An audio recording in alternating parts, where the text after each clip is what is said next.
Okay, let's unpack this. Have you ever stopped to wonder what's really driving us? Beneath the surface of our conscious thoughts, our day-to-day decisions. Today, we're taking a deep dive into that hidden world, the unconscious mind. We're looking at Dr. C.G. Jung's really pivotal 1916 work, Psychology of the Unconscious. The translation we're using is by Beatrice M. Hinkle. Yeah, and what's so striking about this book, even now, is how it tackles mythology, folklore, but from a scientific angle for its time.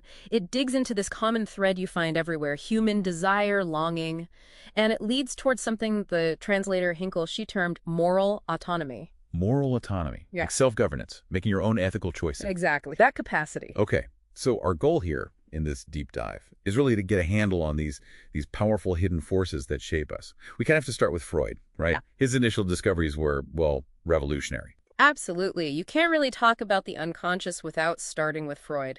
His idea that unfulfilled desires, and he focused heavily on the sexual ones, are the root cause of neuroses. That was groundbreaking. But then, and this is where it gets really interesting for me, his, most famous student at the time, C.G. Jung, he didn't stick with that. He went off on a significantly different path. A major divergence, yeah. Which brings up the question, okay, how do these hidden forces actually work? Freud gave us some key concepts to start with. Like complexes. Right, complexes, think of them as emotionally charged knots in our minds. Clusters of ideas tied together by a strong feeling, unresolved stuff. Okay. And then there's repression. Repression, yeah. That's the mind's way of, unconsciously pushing away painful memories or unacceptable desires, shoving them down deep where we don't have to consciously deal with them, almost out of sight. But they're still there, influencing us. Exactly, and that leads to resistance. That's the barrier, the active pushback our mind creates to keep those repressed things buried. You see it in therapy sometimes, a reluctance to talk about certain things. Avoidance. And dreams. Freud saw dreams as incredibly important. He called them the myth of the individual. Myth of the individual. Wow. Yeah, reflecting what he called our infantile soul life. Basically, those primal early experiences and instincts that shape our emotional core. Dreams are like a direct line, a window into that unconscious world. So our dreams are our own personal myths, a raw look inside. Okay, Wow. and maybe Freud's most, controversial idea, the one that really points to those hidden desires, was the Oedipus complex. Definitely controversial. He called it a nuclear complex, meaning it was central.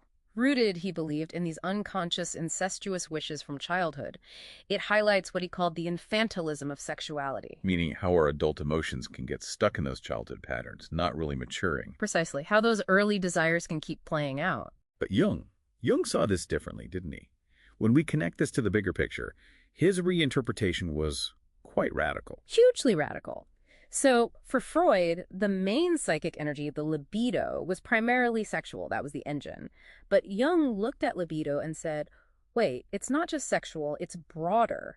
It's more like a fundamental cosmic energy. Cosmic energy, Like an élan vital, a life force. The same energy that drives growth or hunger or curiosity. It fuels all life functions, not just sex. The drive to create, to learn, to survive, it's all part of this broader libido for Jung. that completely reframes things. Okay. So if libido is this general life force, then neurosis, for Jung, isn't about being stuck on some past trauma or desire from childhood. Exactly. It's not about fixation on the past. For Jung, neurosis stems from avoiding something now, a crucial task in your current life that you're dodging. And that avoidance causes regression. Yes. You fall back into older, maybe more childish patterns because you're not facing the present challenge. It's a retreat. So the Oedipus complex, then, wasn't literal for Jung. Not literal sexual desire in the way Freud meant it. More symbolic. It represents that universal childhood need for parental protection, or maybe the struggle to break free from dependence and become your own person. It's a symbolic drama. Okay, wow. So it really shifts from asking what happened to me back then to what am I avoiding right now? That's the core of the shift. Mm. And understanding these psychological determinisms, this idea that our inner life isn't random, that thoughts and feelings have causes, that understanding can actually free up your personal energy That's so. through sublimation. That's the idea of transforming those raw, primitive impulses into something valuable, something constructive. Like the example you mentioned, Luther Burbank. Right, the horticulturist. He didn't fight the nature of plants. He understood their inherent forces and guided them, sublimated them into new, productive forms. Jung suggests we can do something similar with our own psychic energy. Channeling it constructively. Exactly, transforming it. Which brings us to a really important final thought, something for you, the listener, to consider.